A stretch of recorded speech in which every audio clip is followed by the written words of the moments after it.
Na Václavském náměstí v Praze se sešlo několik stovek protivládních aktivistů, aby vyzvali vládu k odstoupení.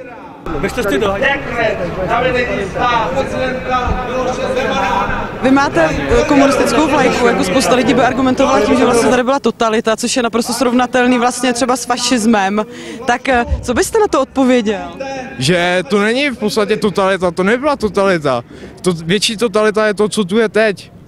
V té době měli lidé práci, měli slušné živobytí, měli zaručené sociální nějaké podmínky.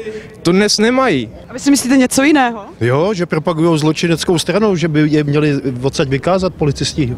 To je strana, která je... Kapitalismus, pane! Kapitalismus je největší svinstvo! Ať žije komunismus! No, vy jste stejný blb teda. Tak jděte s ním. Proč je pan blb? Za co je blb? Za co? Že... Táhněte do s tím kapitalismem, už to bylo dost! Kapitalistický! My radši chceme komunisty a socialismus, pane. Vy chcete zločineckou organizaci. Tady právě zločinecká organizace vládne teď, pane. Jak si to lid zvolí, demokraticky. Většina členů je vaší zločinecké organizace, tady v těch vládách ve všech. Z Václavského náměstí Jiří Forman a Karolína Vrbasová, Novinky.cz.